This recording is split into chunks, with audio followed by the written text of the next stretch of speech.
So here we are, less than 24 hours away from the start of the election, and people have done their final polling. They've engaged their final tabulations, and they're right and they're wrong and they're missing key information.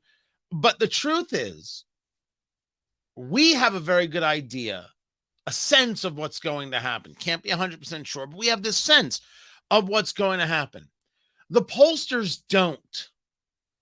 And I think the biggest story to come out of this election is possibly the recognition that pollsters will have to admit they don't know where the American people are, and they don't know what the American people are at all are interested in. Guys, welcome to the show presented by Americans for Prosperity, americansforprosperity.org.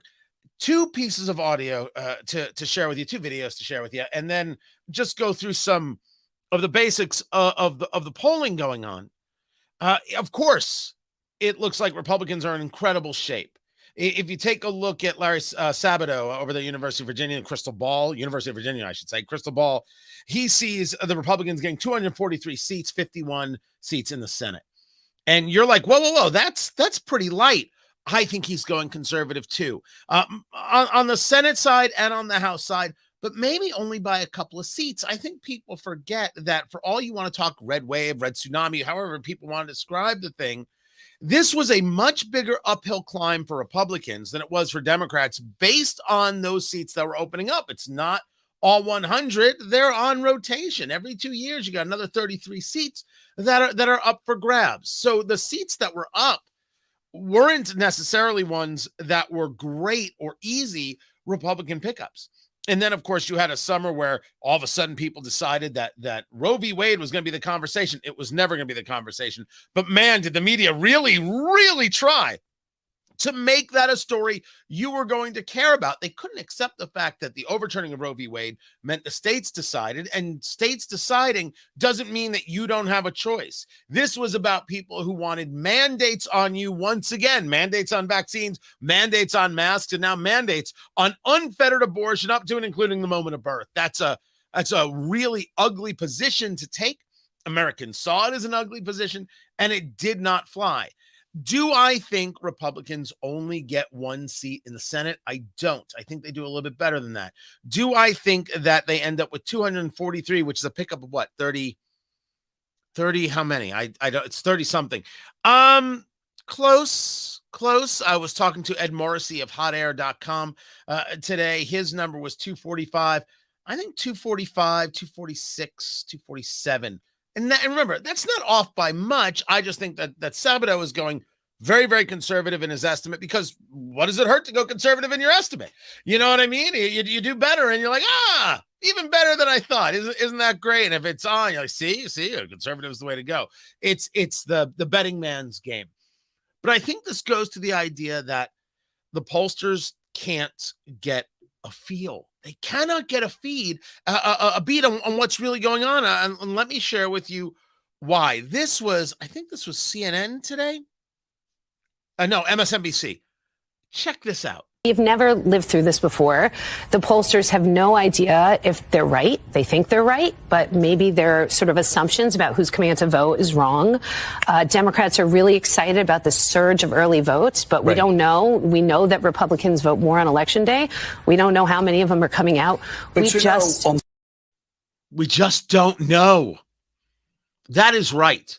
I think when Robert Cahaley, who was the chief or senior pollster at Trafalgar Group, is discussing this idea. He discussed this over a month ago about something called the submerged Trump voter. The concept being these are people who will not answer a pollster. They won't talk about it. They come from all walks of life. They simply won't discuss who they're going to vote for. I refer to this as the shy right voter, but you could potentially expand that out to outside of just the political right. People won't answer pollsters. If we argue there is a minority of people on the political left, let's say, but they take up a tremendous amount of oxygen in the room, Other people don't want to speak because they don't want to get yelled at by these fools, by these lunatics. You can argue the same happens on the political right. So what do? They just don't talk about it. They don't explain themselves. They don't want to answer questions. The pollster, they come on your phone and they're like, hey, we answer a few questions. And they're like, shut your whole damn face. And that's it. That's what they do. That's what they do. There's a tremendous amount of those people. But the other part of this is we've been discussing, and if you've been listening to my radio shows on WIBC, WIBC.com, there is a whole nother group of people that simply are recognizing that the political left is not connected to them. They don't care about the voter. They want to talk January 6th and abortion. And then, of course, try and scare you into saying that democracy is on the table. That if you don't vote for them, democracy is going to die. Jim Clyburn, representative from South Carolina, actually said this, that it's the end of the world as we know it. And when Shannon Bream over at Fox News confronted him on it, he's like, end of the world? What are you talking about? You said the actual word. She played the word. She quoted it back to you, and he acted like somehow he didn't say it. He clearly said it. You know who got it right? And never mind that we did, right? This idea that they're not connected. The left is not connected to where people are. And the political right has been talking about the issues that people are talking about at the kitchen table, at work, on the bar stool, in the commutes, etc. This was Fox, Kellyanne Conway. Yes, the Democrats ran on what they want you to believe. The Republicans ran on what you can see with your own two eyes. And voters are smart enough, Larry, to vote according to what they see.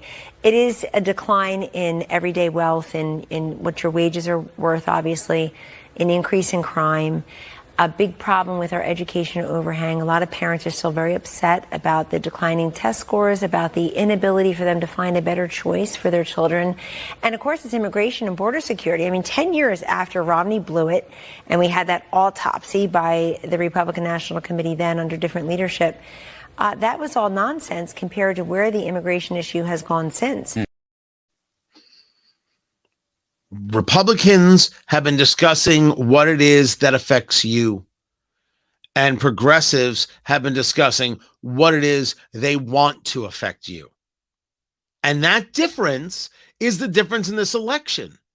It's interesting to hear Kellyanne Conway engage the same conversation we've been engaging, which is Republicans are going to make a terrible mistake that I hope they don't make. This is not about all of a sudden everybody liking you. This is about you being more normal than the political left, and people want normalcy. This is what they're screaming for. So give it to them.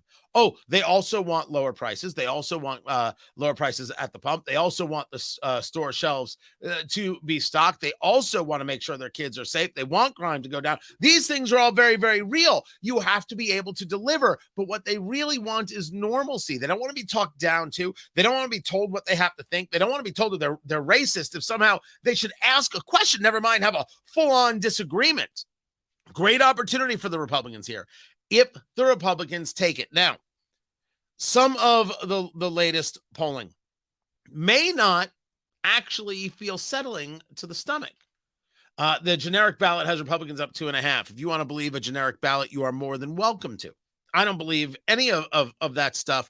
I believe in trends. I think trend numbers are important. So when we take a look at this Georgia Senate race and we see that Herschel Walker is now ahead of Raphael Warnock in 5 of the last 8 polls. 1 is for Warnock, 2 are a tie, 5 are for Herschel Walker. The conversation here is to whether or not it's going to be a runoff. If no one gets 50% plus 1, they will go to a runoff on December 6th, just like they did 2 years ago. The odds have it for a runoff. I am not. All right, put yourself out there, cats. I'm not so sure it goes to the runoff. I think Walker can get the 50% plus 1. I don't think Raphael Warnock is popular at all there. I think that when you take a look at these polls, they are indeed tight. There are places where Walker's outside the margin of error, where he's within the margin of error. The entire state, according to Real Clear Politics, is underestimating Democrat turnout by 0.1. So it's really not a mover or a shaker there. If I am to believe, like I do, this idea that people don't respond to pollsters properly, I think that there is already this built-in advantage on the political right side. And I think Georgia is the place that you see it. Right now, for me, day before the election, I'm not saying runoff. I'm saying that he wins that one outright. That is my take there. We move it to Arizona. That's the Blake Masters race running against the incumbent Mark Kelly. The first poll I have seen that shows Blake Masters with any kind of lead. What makes this poll interesting is that this is a left-leaning polling outfit called Data for Progress. They did a 1,359 likely voters. So for me, when you get over 1,000 likely voters, if it's registered voters, pay no attention. Likely voters, LV. Anytime you're over 1,000, I like that polling size quite a bit. And I like anything that's a margin of error of 3 or lower. When you start seeing margins of error of like 5.2, that's nothing. Drink 5 beers and scream the first thing that comes to your top of your head. That's your pick. To me, that's the same exact thing. They've got in this poll of 1,300 and basically 60 people, margin of error of 3, Masters +1. Now you say to me that's in the margin of error. I don't disagree. But to have a poll this late in the game showing Masters ahead, that is a tightening that to me shows that he can pull this out. This also shows that Republicans are being underestimated in the polling by 0.1. Again, negligible number from Real Clear Politics. I think Masters can indeed pull that out. We then go to New Hampshire. New Hampshire to me has been fascinating because the idea that the incumbent senator, Democrat Maggie Hassan, could lose to the general Republican Don Bolduc, it's New Hampshire. I'm not buying. I'm not believing. Real Clear Politics has a Democrat hold. That's how they have it. They have as Maggie Hassan holding. She's ahead overall by 1.4. In the last poll that was done, University of New Hampshire, over 2,000 likely voters with a margin of error of 2.2. Hassan is up 2.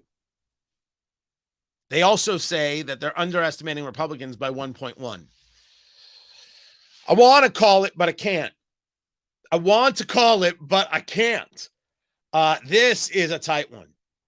The fact that it's a tight one is so much of this story.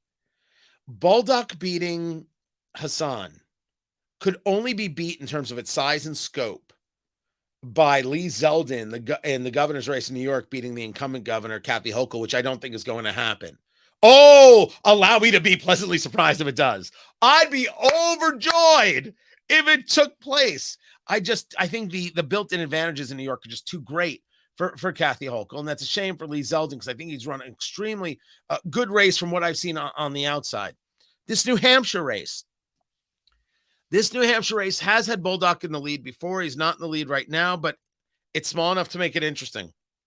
It's small enough that I can't call it, but man, oh man, do I really and truly want it. And that brings us to one more race here. Here it is, Nevada. The Nevada race has the incumbent, Catherine Cortez Masto, losing poll after poll after poll. 5 out of the last 7, the Democrat incumbent has lost. I'm saying that this is a pickup. So that's why I say 3. I think it's going to be 3 Republican pickups. Now, you might be asking me about Pennsylvania. Remember, Pennsylvania is a Republican seat, Pat Toomey. He's simply not running for re-election. Oz has been up in the last 3 polls there. The third one is a higher margin of error than I like. And I think the momentum is with him. I think that it's been tight races. Pat Toomey won in 2016 by 1.6. He won in 2010 by 2 points. Sorry, 2 points. So that's where I see it, that Oz, I think, can hold. The idea that Fetterman is even close in this race when he's clearly not okay is just one of the more stunning things we have ever witnessed. So that's where I'm at. There are a couple other races that are really worth looking at, including that Washington state race, because Tiffany Smiley, the Republican, has put on a hell of a campaign against the incumbent Patty Murray. I think there's just a little too much to overcome. But but it's another one of those races that you should be aware of, that a Republican has run strong and hard, and absolutely it's possible. I just don't know about probable. So those are the races that I'm watching right there, and I hope you will be watching them with me as well, starting at 6 p.m. 6 p.m. Tomorrow. I'm going to be set up in the cigar lounge. Might be in my backyard. I don't know. If you follow me on Instagram or locals, you know what? Screw Instagram. TonyKatz.locals.com. There it is. TonyKatz.locals.com. You will see my cigar picks and my bourbon picks, which includes a Weller 12-year and a Jefferson's Ocean aged at sea double barrel rye, because I know what I'm doing, America. And so that's what I'll be drinking. My cigar picks are out there. I've got a Plasencia, Almafuerte, a Davidoff, Churchill Late Hour, which I love. I have an Opus X 888 Perfection that's going to be smoked. What else do I have? I have a La Galera Lancero. I like La Galera there, the Dominican from Tabacalera Palma. Good work. And what's my fifth one? What is my... Hold on. Well, if you go to locals, you'll be able to see it. I just don't remember it right now. Don't worry. It will get smoked. So starting at 6 p.m., you can watch your favorite network on TV and then watching the live stream here, because you're going to get coverage here. You're not going to get anywhere else. We're going to bring guests in and out, do what we can. It's going to be fantastic. And if I'm drinking throughout the evening, who knows what could happen? Honestly. Looking forward to it. Really looking forward to this election. The only thing that has me concerned are the amount of places that are going to say, we can't get everything counted today. It's going to take us 3 days. That has me very, very concerned. I won't lie. I'm also concerned about what kind of violence might be out there. I want people to be able to vote, regardless of who they're voting for, in peace. This is what I want. There's nothing right now that makes me think that we won't see some really ugly stuff at polling places. I'm concerned, as you are. I'm bothered by this stuff. I don't want it. I don't want it. I don't want it. But you have a right to vote, and make sure that if you have the lawful right to vote, you go out there and you do it. Know who the candidates are, and then make your decisions. Let me go to the questions here really, really quick. You're usually on the money. Okay.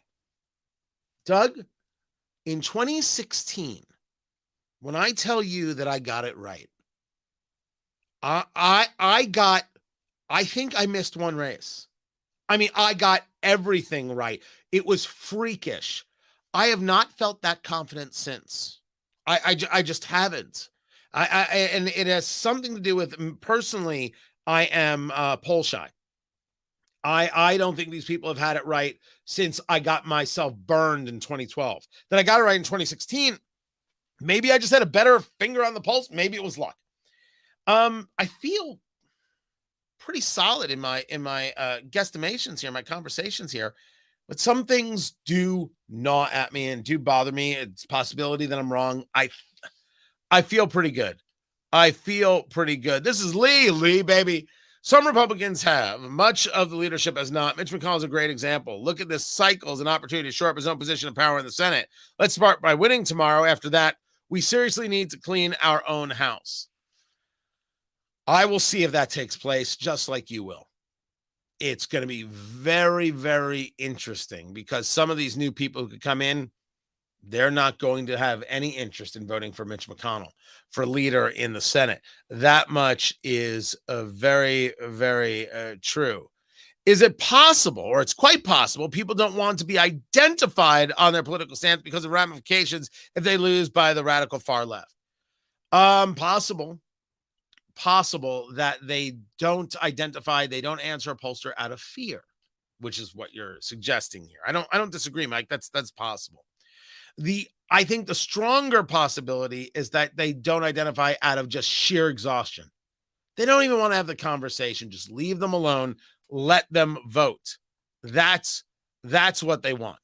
That is, I think, more than anything, what it is that they want. Guys, I know that President Trump is scheduled to speak, so go feel free to check him out. Rumor is he's going to announce he's running next week. So that should be interesting, starting the whole election for 2024 a year early. Yeah, I'm going to need much more bourbon and rye. Guys, I appreciate you being with me. I hope you'll join me tomorrow for the coverage presented by Americans for Prosperity, AmericansForProsperity.org. I really do. I want you there. I think it's going to be awesome. Oh, I got asked a question about the Indiana 7th District. That's Indianapolis, and Congressman Andre Carson. Will he lose? I don't see it. I think the built-in advantages for him are far too great. The registrations in Indianapolis are far to the D side. He has always been running for office on his grandmother's name, Julia Carson. I don't see him losing. I'd like it. I would like it a lot. Oh, sorry about that. I just don't see him losing. I don't see it at all. Man, I'd love to be wrong. Oh, would I love to be wrong. That much is true. I appreciate you guys. You're wonderful. Join me at 6 p.m. tomorrow. I will have all the live coverage and all the analysis that nobody else has given. It's kind of what we do right here. Me and Americans for Prosperity. I will catch you tomorrow, everyone.